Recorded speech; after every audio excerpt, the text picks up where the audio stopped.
Finally Odisha RTO office रे आसिला बहुत सारा नियुक्ति सुजोग आपण मैंने देखिपे मुझे ऑफिशियल नोटिफिकेशन आपण मान आगे शो करी एवं चलतु ब्रीफली डिस्कसन करवा कौन रही तार एजुकेशन क्राइटेरिया एवं यह क्यों मैंने अप्लाई करेंगे। आपण मैंने जदि मोर चैनल को नुआ प्लीज मो चैनल को सब्सक्राइब करने सहित मोर बेल आइकन को क्लिक करूँ जहाद्वारा कि सर्वप्रथम नोटिफिकेशन आपण मान पाखे पहुँची पार।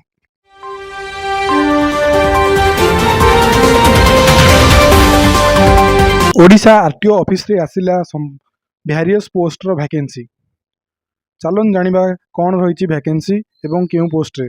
ऑर्गेनाइजेशन नेम जदि आमे देखिबा Odisha revenue and transport department तरफरु आसिला वैकेंसी सुजोग। टाइप ऑफ जॉब जदि देखिबा आमे यह एक परमानेंट जॉब एवं यह एक Odisha government job. Name of the post जदि देखिबा क्यों पोस्ट रे वैकेंसी बाहरी assistant RTO junior assistant RTA and other post रे यार वैकेंसी बाहरी। जदि हम देखिबा एप्लिकेशन मोड यह संपूर्ण ऑनलाइन द्वारा अप्लाई करा जाय परिबो। हु कैन अप्लाई यह को ऑल ओडिशा रा समस्त कैंडिडेट यह को अप्लाई करि परिबे एवं यार पोस्टिंग ऑल ओडिशा रे ही हेबो।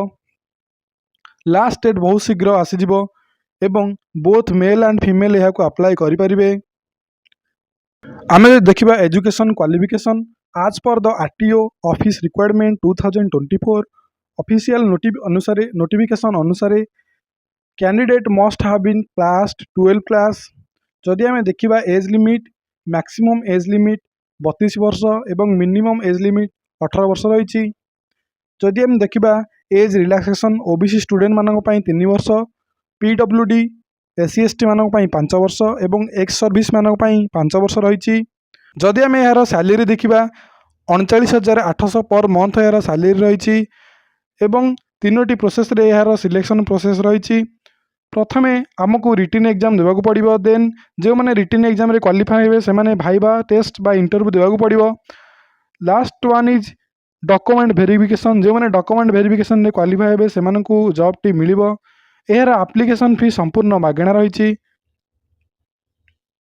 जदि आमे देखिबा इंपोर्टेंट डॉक्यूमेंट कौन कौन आवश्यक qualification certificate 2 recent passport size photo signature any ID proof जमीती कि Aadhaar card DL PAN card एवं कास्ट सर्टिफिकेट